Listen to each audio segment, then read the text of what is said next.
The views expressed in this podcast are the musings of one guy and do not represent those of the owners of the platform upon which it is hosted. Any offense taken is likely the result of the listener's own neuroses and/or insecurities.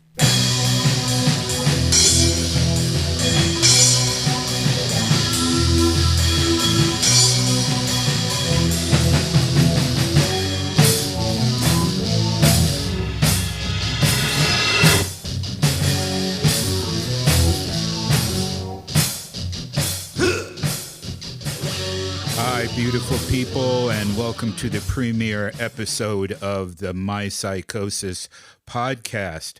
I'm your host, Erik Rush, and I will be with you for as long as you'll have me.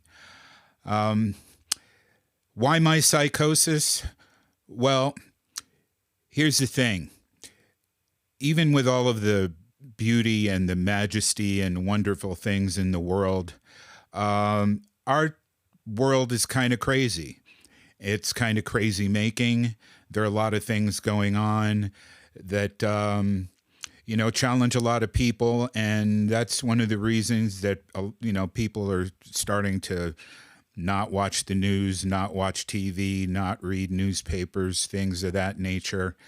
And so I decided to call this podcast Mypsychosis because there are times when I've been a little bit, crazy with everything that goes on, and I have to refocus. I have to remind myself to refocus back onto things that are good and uplifting and positive. And I'll get to more of that later. First, a bit of housekeeping. I'm going to be directing people back to this premiere episode in subsequent episodes because I'm going to want them to go back and get a history. You know, when you find a podcast, usually the most recent episode or edition pops up, and that could be like the 75th or 200th episode, and you can't really necessarily get a handle on what the hell this guy's talking about.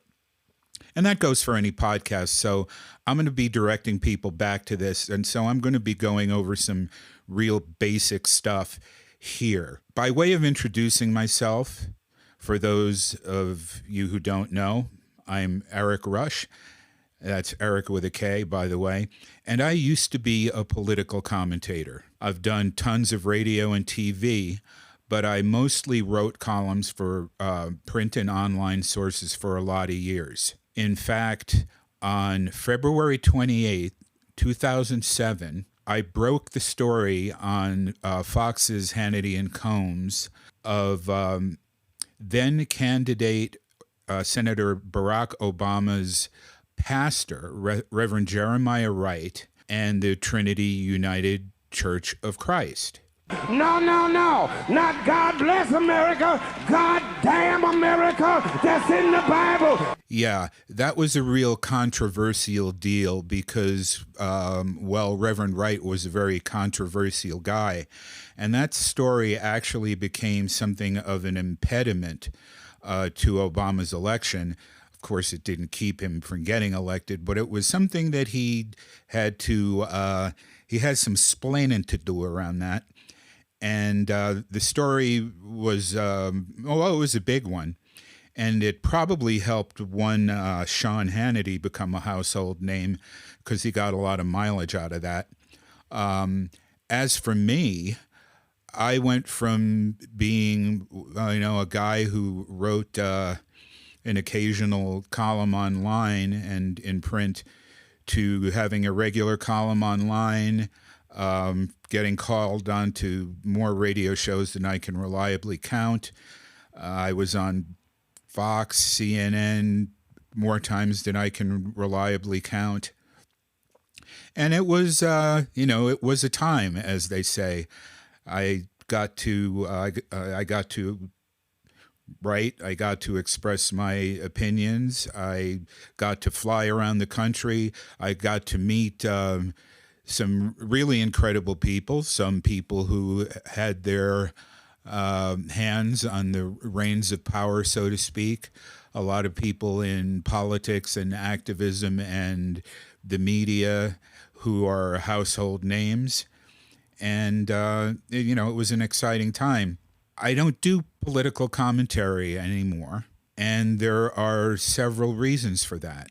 After a lot of years of doing it, it just got to be too toxic. And I know a lot of you are going to know what I mean by that. Politics has gotten really toxic. This country is more divided than it's ever been. Back when, I was a kid, when I was a young man, Democrats and Republicans and everybody in between, they disagreed, but they kind of agreed that they were trying to get to the same place, just by a different avenue, maybe. That's not the case anymore.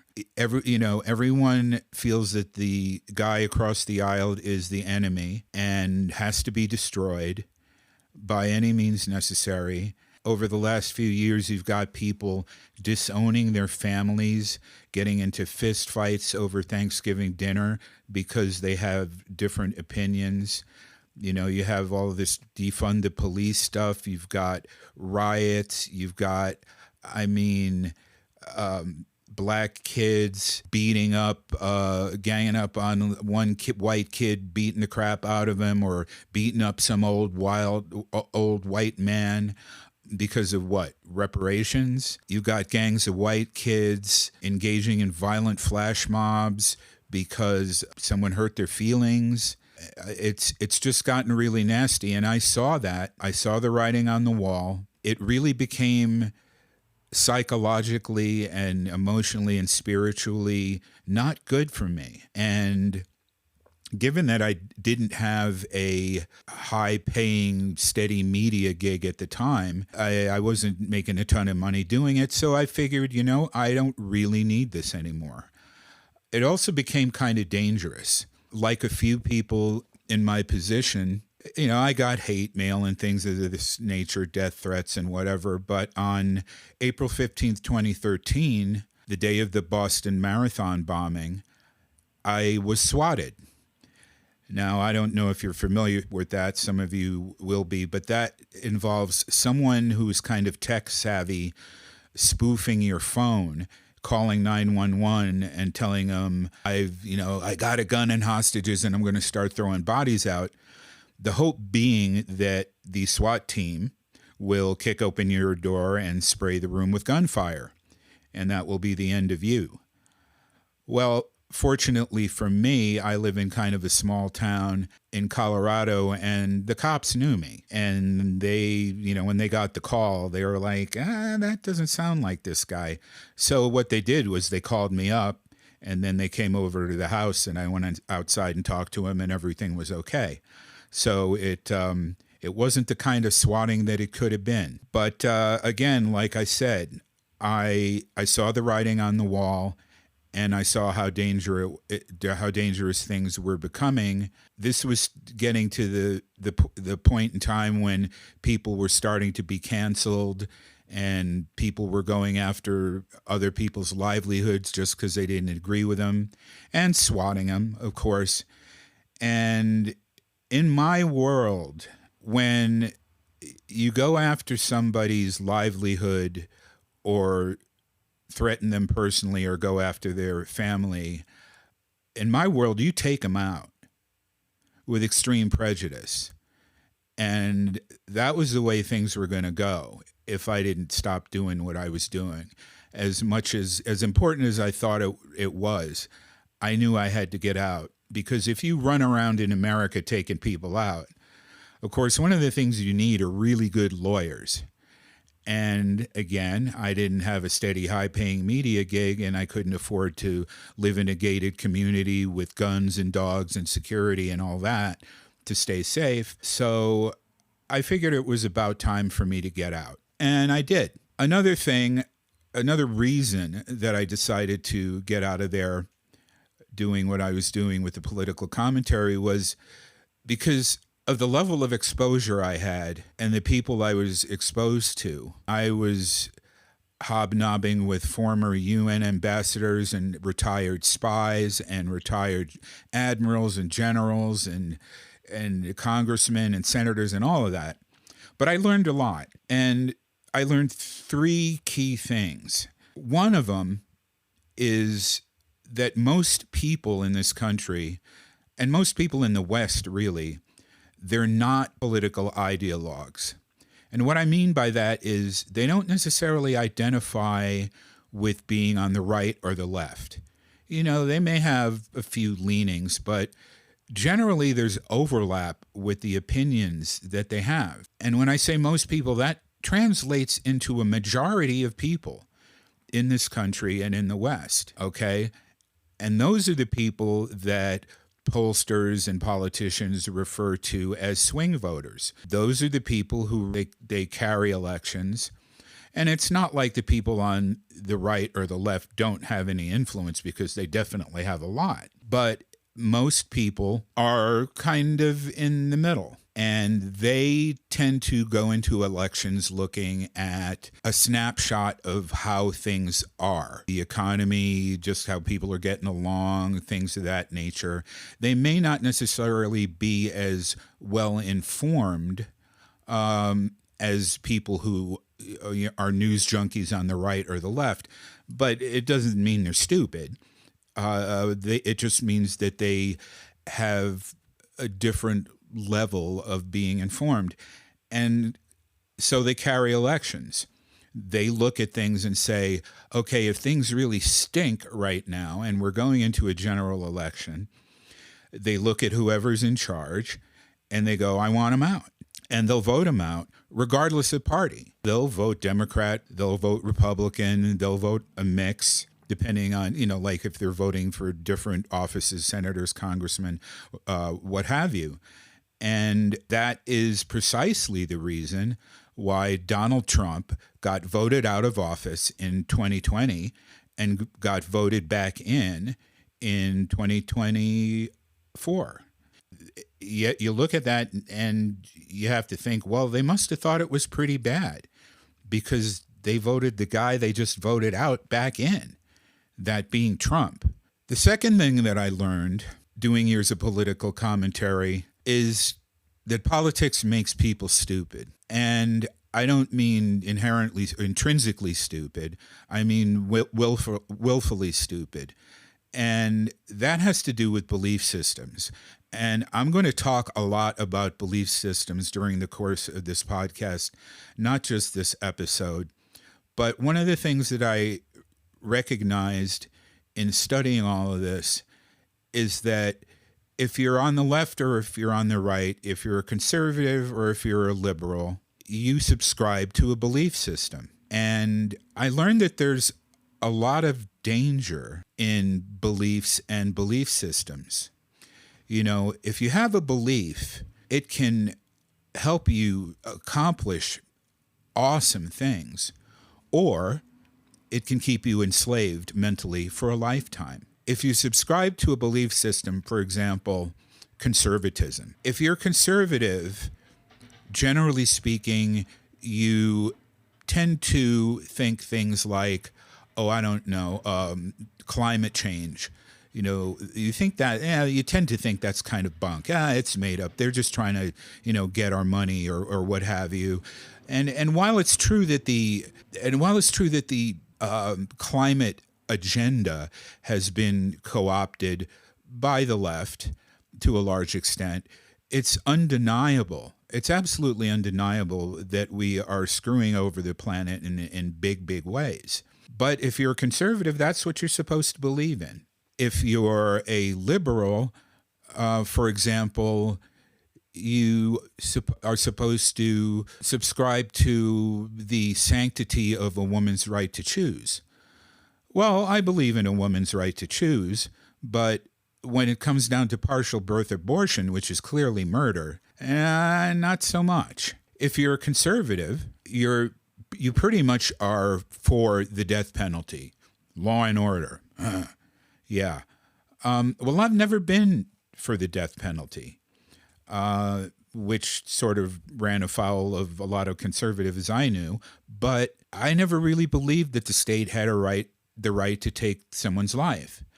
And if you look at all of the people who have been exonerated on death row, they've been exonerated due to DNA evidence, that's really a sobering figure because there are a lot of them.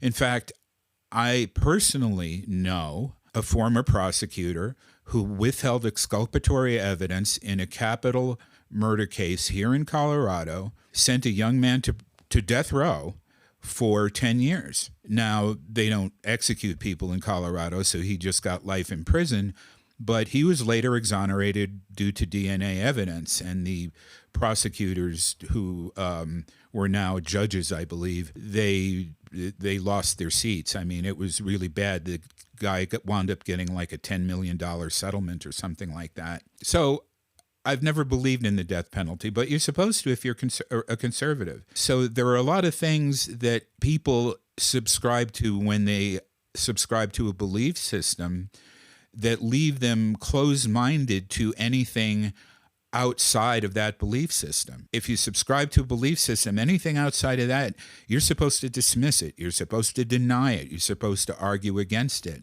And the problem with that is that it could be true. It could be factual. You could be wrong, but you believe. The third and last reason that I got out of writing political commentary we'll get to right after this. Ever wanted to create your own robot slave? Or perhaps you just need to repair that faulty remote control. Either way, we, your locally convenient electronic supply store, have what you need here at 7145 Marketplace. Have any questions? Don't hesitate to give us a call at 330-995-0017. We look forward to seeing you soon here at EdgeTech, where tomorrow begins. If you're driving and you hear that Toff's Valraven Salty Caramel Fudge Truffle has salty chocolate thick fudge, salty caramel ice cream, and salty caramel truffles, you might bend forward and try to lick your car radio. And then you'll drive into a lake or the back of a dump truck. Hi, you're on the air. Yeah, I just licked my car radio and drove into a dump truck. I knew it. And then a lake. Toff's is different, and different is good. Visit toffdairy.com. Hey, I'm back. The third thing that I learned in years of doing political commentary and getting to know a lot of people in politics, a whole lot of them, is that, and this is the most important thing, it's all theater. It really is all theater. For one thing, the people in power, as cynical as it sounds, they're really all out for themselves. Some people get into politics because they think they can change things, and they get corrupted. But most of the people, if you look at in real power, in government, they all went to the same schools. They all hang out in the same places, belong to the same clubs, live in the same types of neighborhoods, go to the same cocktail parties, send their kids to the same schools. And you got to wonder, where is this coming from? They're all socializing together in and out of work, so to speak, but they're all out for themselves. And regardless of what side of the aisle they're on, it's about power and it's about money, and that's it. They're playing the game that has been set out for them by the real people in power. And the real people in power want to divide us. Now, I'm not going to wax conspiratorial and start talking about the Illuminati and all of this stuff, but, the people behind the scenes are people that you probably never heard of.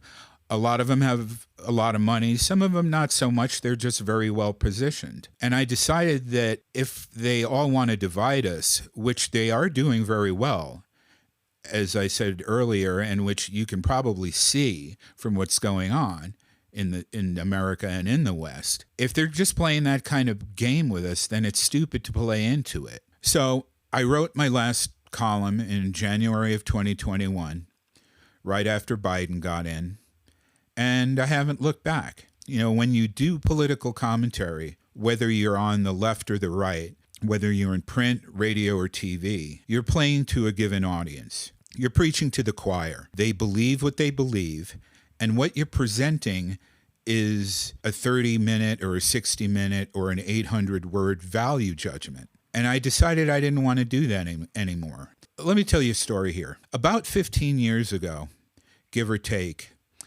I went to a local university with a friend to see Elena Fernandez speak. Now, if you don't know who Elena Fernandez is, she's about my age. She is the love child of Fidel Castro and this actress. Elena Fernandez was a little girl when her father, Fidel Castro, came into power in Cuba, and she speaks all over the world. She got out of Cuba, I believe, when she was in her teens or maybe 20s, and she has a reputation, I guess, as an anti-communist speaker, but after hearing her speak, I wasn't quite sure why she has that reputation.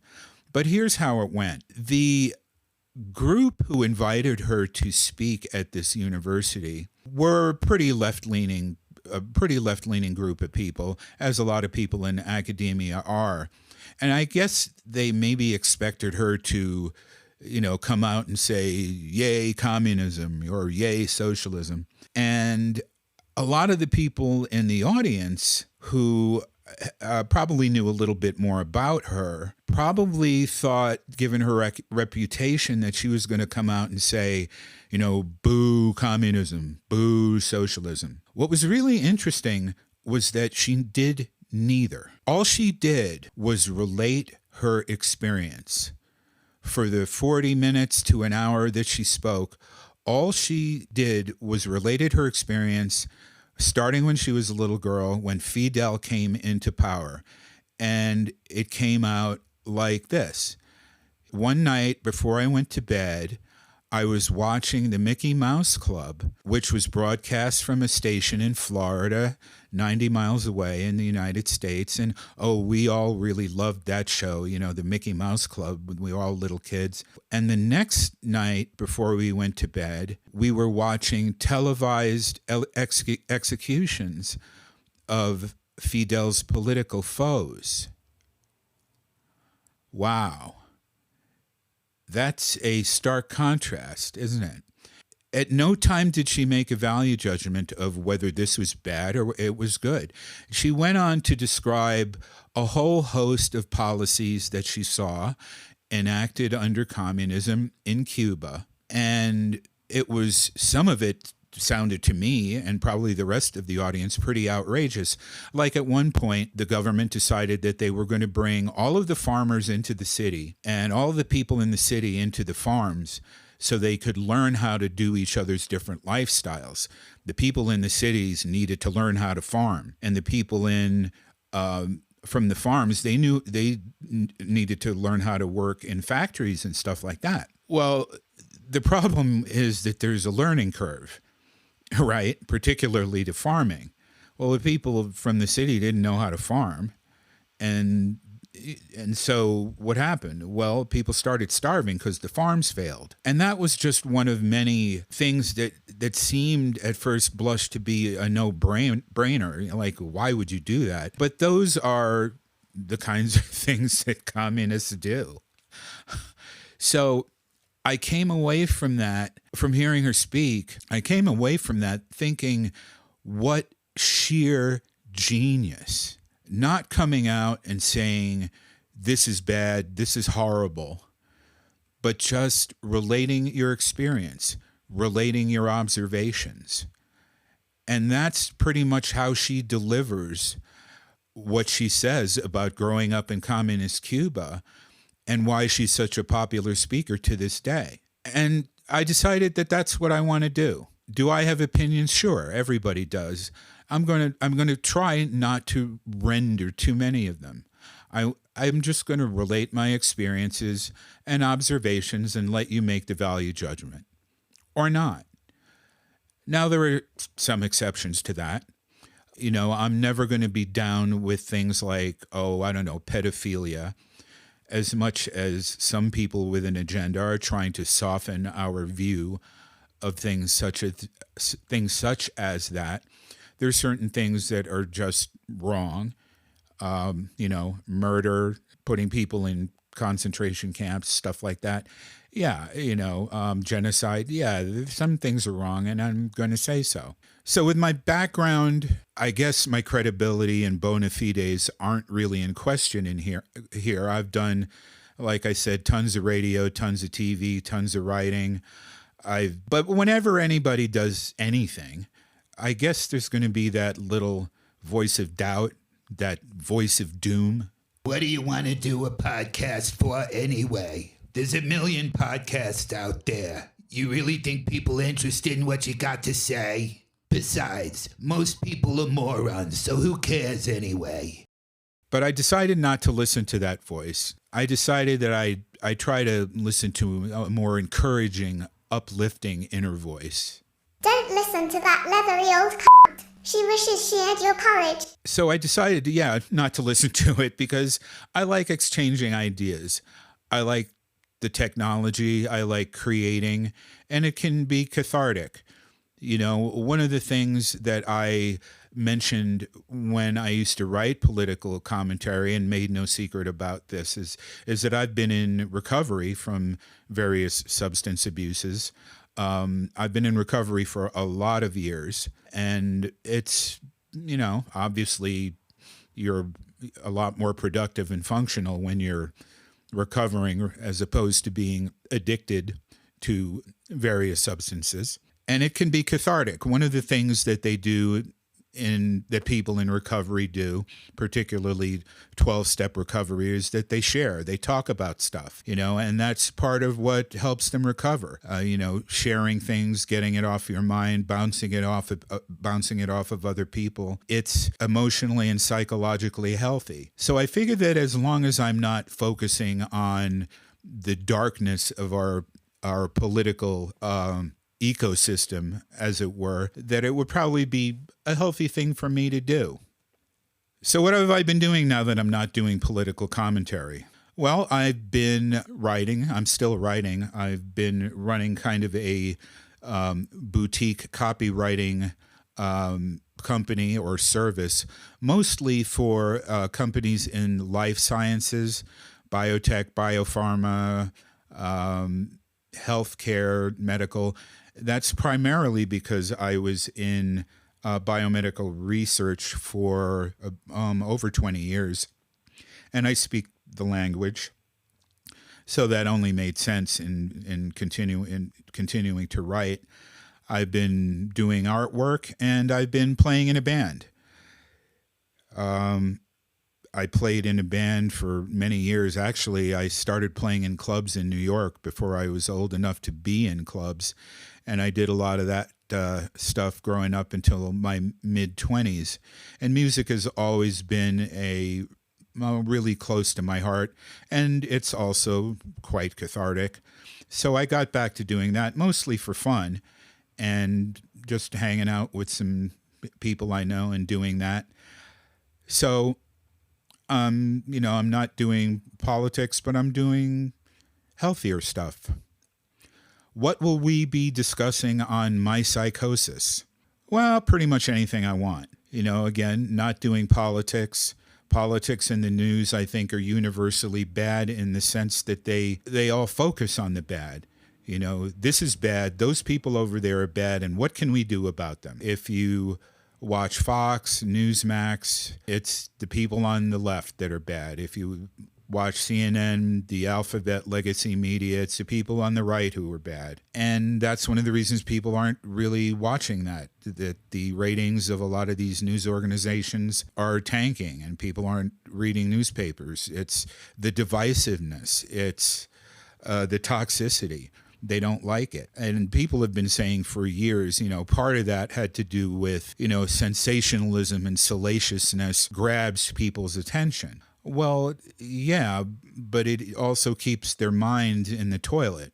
You watch the news and regardless of whether it's CNN or Fox, it's like having someone pee in your ear for an hour. People are kind of tired of that. One exception is this website called the Good News Network, goodnewsnetwork.org. And I know that there are some more positive news outlets out there. They don't get a lot of ink or a lot of attention, but this is one of them. And goodnewsnetwork.org, they just put out uplifting stories, stuff, everything from some little kid who raises a ton of money for some cause to new breakthroughs in science and things of that nature. One of the things that they have out, one of the articles that they have out that I picked up on recently is about senior citizen video gamers. And the headline is, for 57 million seniors who are video gamers in the U.S., aging is just another level to beat. And I was like, well, that's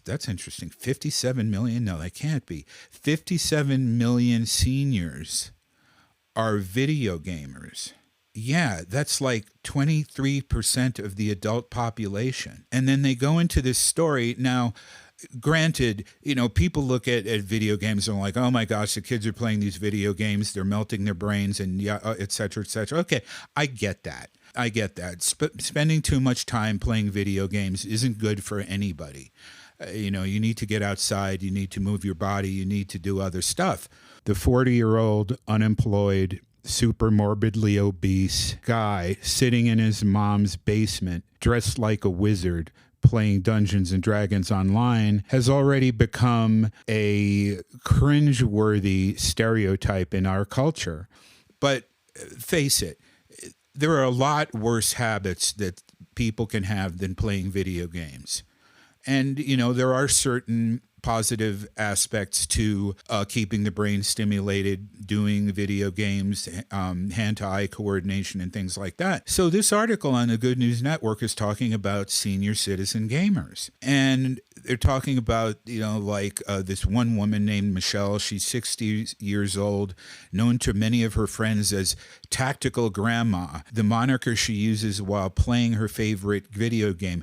Her favorite video game is Call of Duty. Call of Duty, one of the most violent video games out there. And this, nice little old lady gets into this game. And her specialty is being a sniper. And she's got over 110,000 followers on a live streaming platform that she uses to interact with all of these other gamers. So people get on these platforms just to watch other people game, if you can believe that. It says she's one of an estimated 57 million Americans over the age of 50 who play video games, although when one considers that video gaming took off in earnest during the 80s, it adds up that many of those who played the original arcade Mario Brothers would still be playing Super Mario Odyssey all these years later. Incredible. And it's amusing, but it's, I think it's uplifting. And they go on to talk about it. It's still up. They kind of cycle through these articles, so you can't always find them unless you look. But it talks about, another guy who, 72-year-old naval veteran who games. I think it's kind of cool. So what I want to do is highlight one or two of the stories they feature from time to time, maybe regularly, just to keep the focus on the positive. So I hope you'll visit regularly. Some of what I will address here on Mypsychosis will be uplifting. Some of it'll be sobering. Some of it'll make you laugh. Some of it might make you mad. Some things I say you will agree with wholeheartedly. Others not so much. At this point, I just want to have fun and maybe brighten someone's day. You can learn more about me and this podcast at erikrush.com. Have a great day. Have a great week. And I'll catch you next time around.